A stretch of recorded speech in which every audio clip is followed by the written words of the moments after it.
la cause de ces non propres fonctions, conformément à ces données, ça nous permet effectivement d'avoir une représentation du divin qui soit quand même la plus conforme possible à la réalité divine. Et ça ne peut pas se faire sans une connaissance approfondie de ces non propres fonctions qu'il s'est donné lui-même. Et là, je voudrais faire quand même un distinguo, parce qu'en fait, il y a les non propres fonctions, et puis il y a ce qu'on appelle les attributs du divin. Enfin, si vous voulez, c'est ce qui est attribué au divin. C'est ce qui est attribué au divin.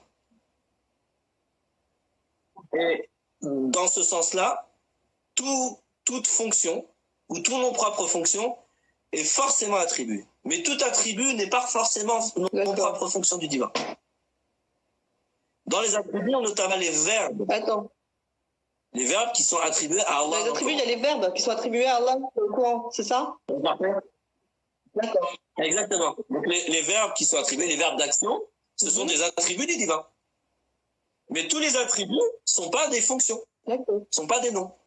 Tous les noms sont forcément des attributs, parce que tous les noms ils sont attribués, enfin Allah se les attribue à lui-même.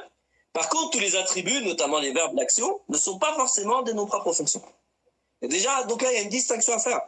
Quand on parle du divin, est-ce qu'on peut là, on est en train de parler des noms propres fonctions du divin, on est en train de parler des attributs divins. Et quand on mélange les choses, forcément, on sème une confusion entre ces deux choses-là. Et ben, la confusion va être totale. C'est-à-dire, dans notre esprit aussi, ça va être confus. Je vous donne des exemples. Alors là, il se nomme lui-même, donc ça, c'est des noms propres fonctions. Ar-Rahman, le tout rayonnant d'amour. Ar-Rahim, l'intarissable d'amour. Fait des dons charges de façon répétitive, c'est-à-dire qui fait des grâces, voilà, mais qui sont des grâces responsabilisantes, c'est ça que j'appelle charge, des grâces charges. Al-Karim, celui qui, etc., etc. Donc, vous voyez, ça c'est des noms propres fonctions. Et des fois, Allah, par exemple, il va le dire, il va sa direction. Alors, je vais donner celui qui va piquer un petit peu, comme ça on va déconstruire quelque chose. Par exemple, le verbe radiba. Radiba Allahu alayhi. Que tous les traducteurs traduisent par Allah s'est mis en colère contre eux. Allah s'est mis en colère. Quand est-ce qu'on arrive à cette traduction-là? Je vais être un petit peu méchant, mais c'est parce qu'on n'a pas une vraie expertise et maîtrise de la langue arabe. Parce que sinon, on ne peut pas arriver à cette traduction-là. C'est pas possible. Là, Radiba, c'est pas un nom. Effectivement, on ne va pas dire que Allah ne se l'est pas attribué, c'est attribué. Radiba Allahu.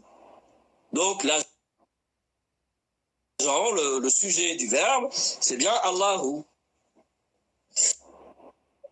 Après, la chose, c'est de dire,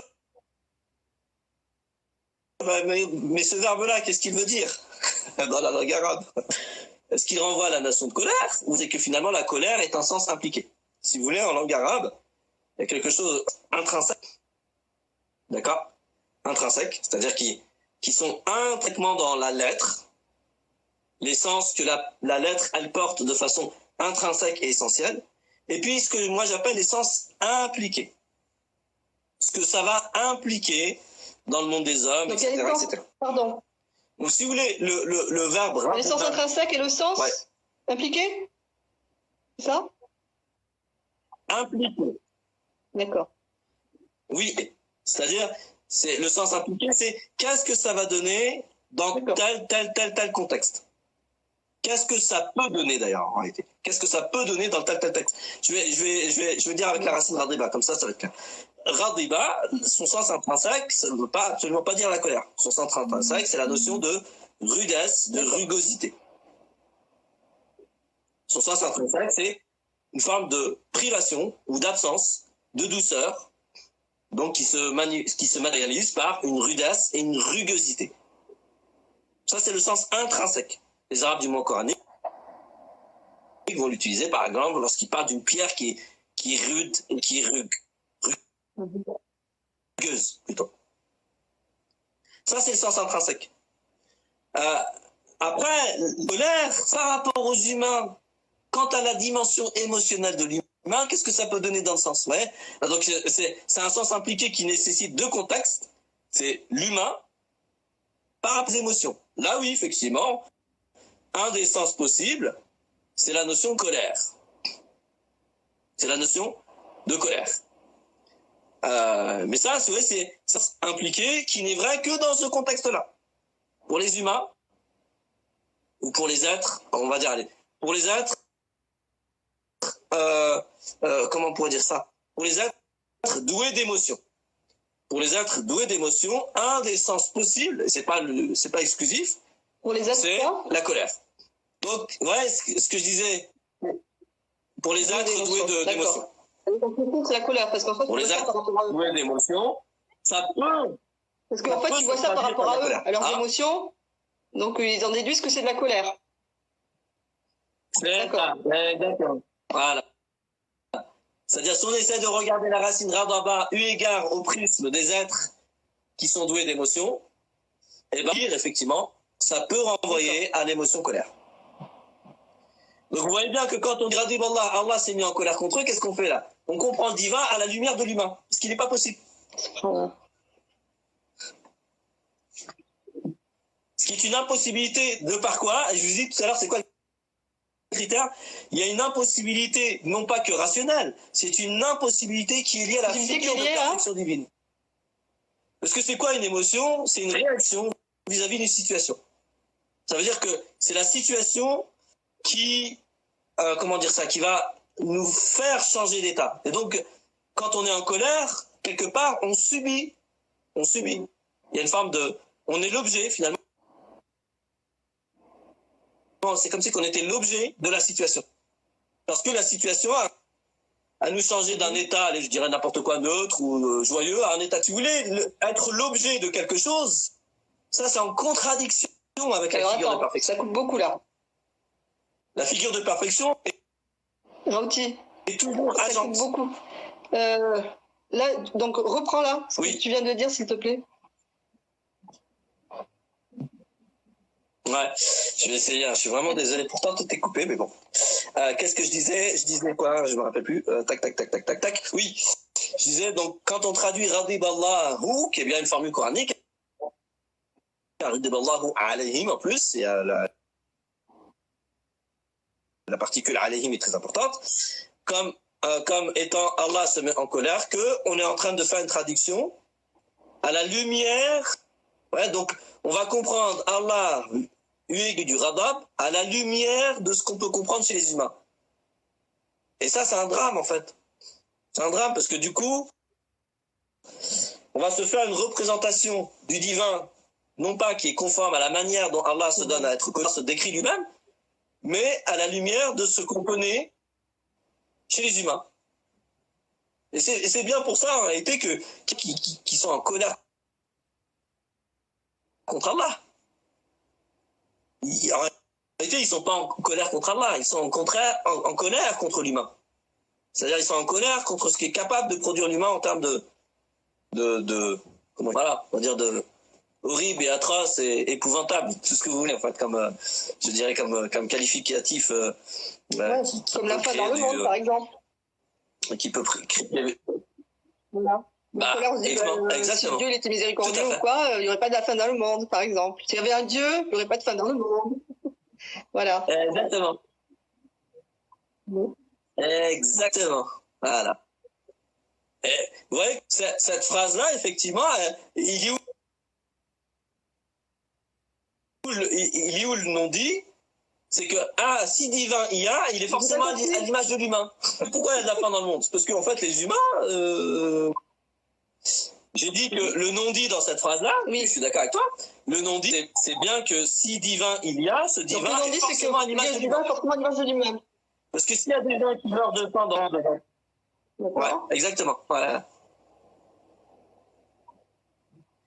Pourquoi? Parce que s'il y a des gens qui meurent de faim dans le monde aujourd'hui, c'est pas à cause d'un être qui est au-delà de toute chose et puis qui voudrait, en fait, de par son essence, c'est ce qu'il qualifie, il voudrait qu'il y ait des gens qui... En fait, c'est un non-sens absolu. Si vous êtes d'accord, en fait, qu'Allah, il donne la vie pour pouvoir le manifester, Il n'y a aucun espèce de sens, en fait, que celui qui nous manifeste, il ait une autre envie, un petit peu une envie folle, de nous faire périr aussi. Ça a aucun espèce de sens. Si, vous voulez. Si on donne l'heure, eh ben on va faire en sorte que ce quelqu'un ou cette chose va faire sa fonction particulière jusqu'au bout. Sinon, ça voudrait dire que ce quelqu'un-là, il est fou, un petit peu à l'image des humains, qui effectivement, dans leur agissement, peuvent être un petit peu fous. C'est capable de créer des choses et après de vouloir détruire la chose qu'ils ont créée. Ça, les humains, oui, ils sont capables de le faire. Et donc, à chaque fois qu'on a, vous voyez, cette image-là, en réalité, du divin en tête, c'est bien parce qu'on pense que le divin est à l'image de ce que moi je vois comme agissement chez les êtres humains. Et il faut vraiment inverser la tendance.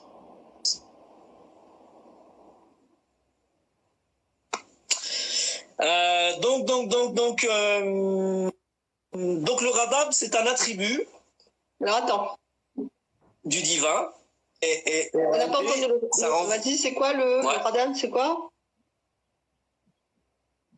Ouais, donc j'ai dit, le radab est bien un attribut du divin en termes de verbe d'action qui est attribué à Allah, d'accord? Par contre, il rentre dans la catégorie de ce que moi j'appelle le faire divino-humain. Ouais. Le faire divino-humain. Allah, il établit un certain nombre de lois, donc Allah, il est bien agent.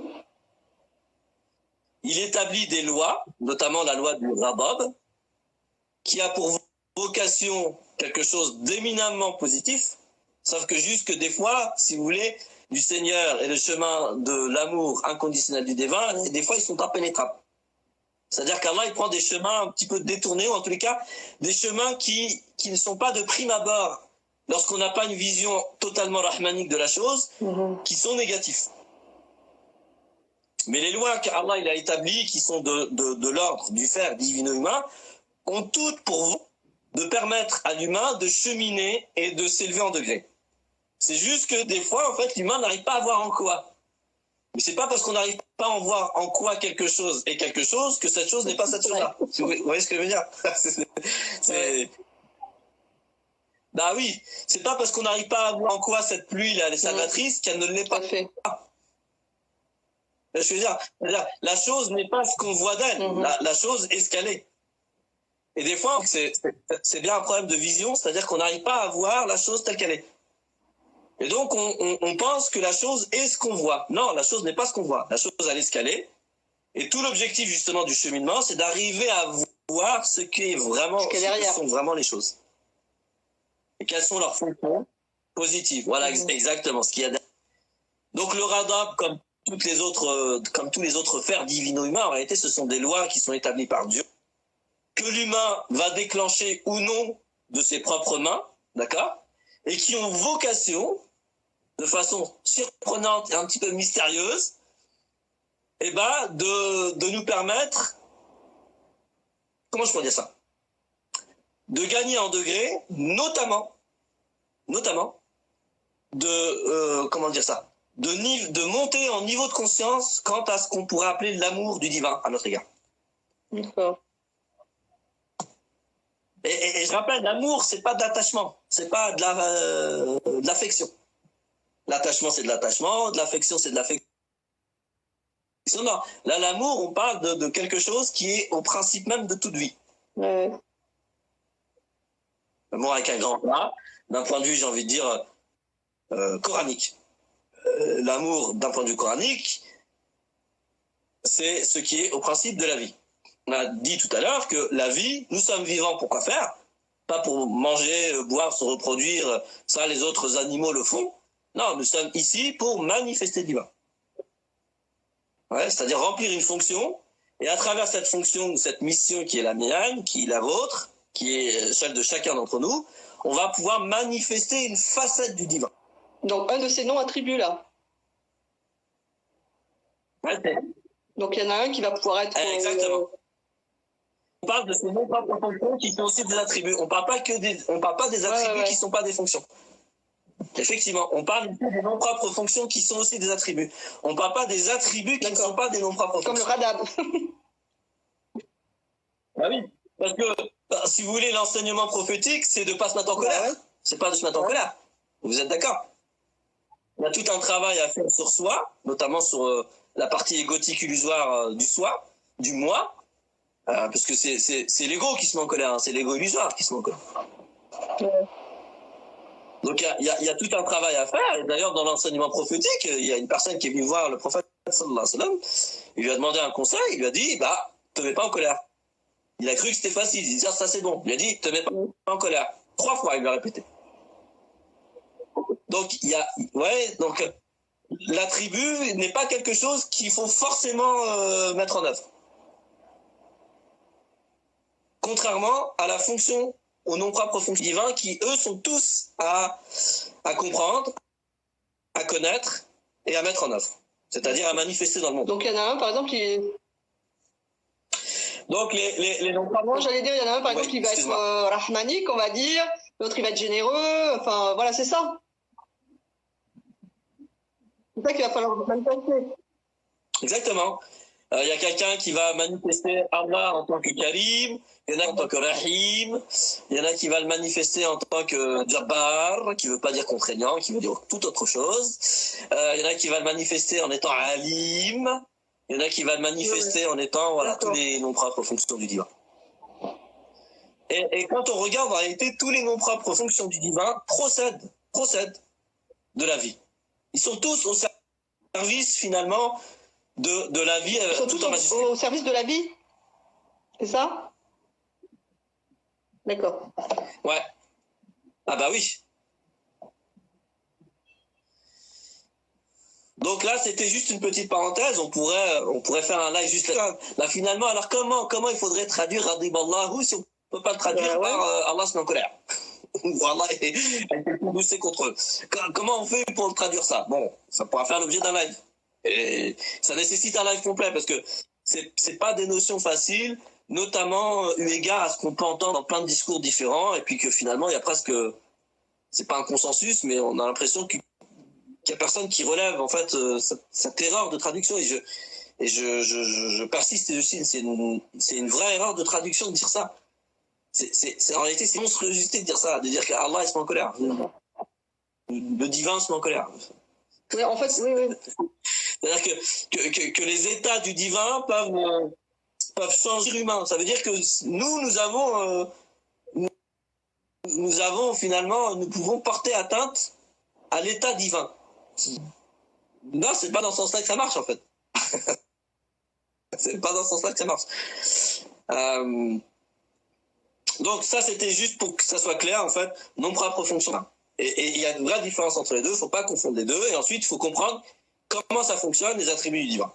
Parce que dans les attributs du divin, il y a une part humaine dedans. Voilà.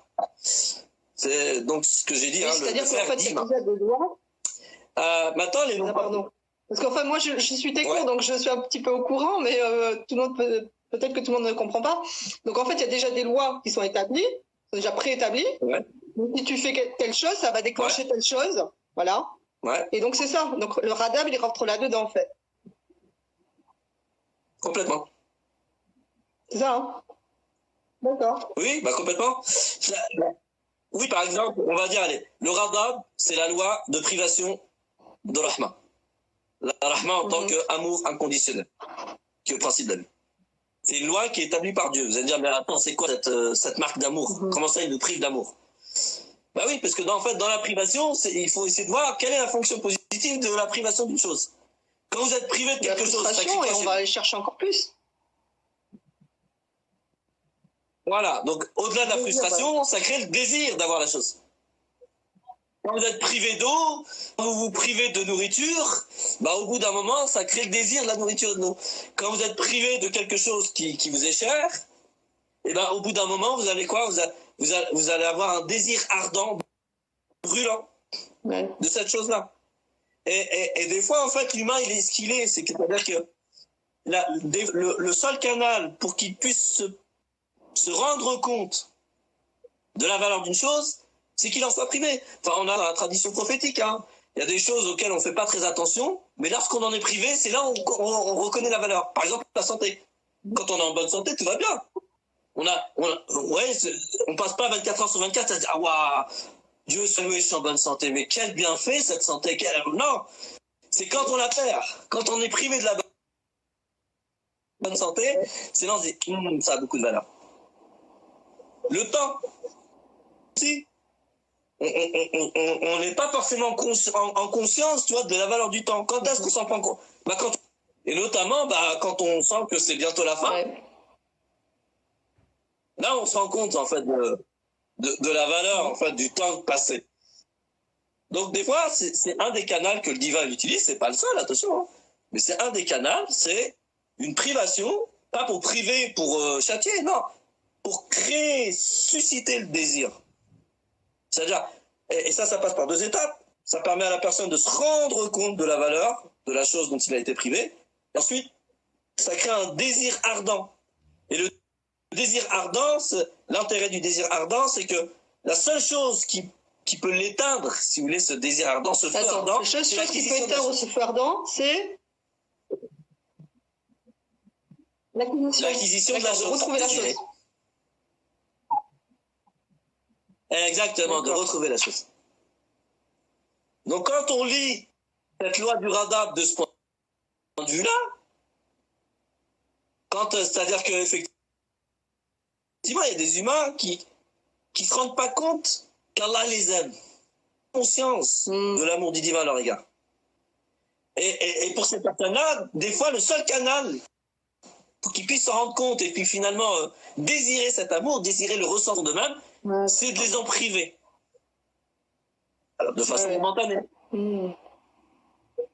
Et je vous assure en réalité que toutes les lois qui sont édifiées, qui sont établies par Dieu et qui sont de cette catégorie-là, de ce que j'ai appelé les attributs faire divino-humains, eh ben ils ont toutes vocation à créer quelque chose, c'est le cheminant qui soit éminemment positif. Attends. Sauf que ça a coupé. On est d'accord. Ça a coupé là. Effectivement, je vous l'accorde, de prime abord, c'est pas flagrant. Et juste avant, t'avais dit quoi? Pardon. Parce que ça avait tout coupé toute ta phrase là. Alors c'est quoi qui n'était pas flagrant? Ouais, ben tout ce qui était avant. Le fait que tous les attributs, lois établies par Dieu, qui ont vocation à susciter quelque chose de positif chez le cheminant, ne sont pas toutes flagrantes dans ce sens-là. C'est-à-dire qu'il faut déjà en être conscient, ensuite les expérimenter en toute conscience, pour que ça puisse nous apprendre, et qu'on arrive à voir quel est l'amour là-dedans.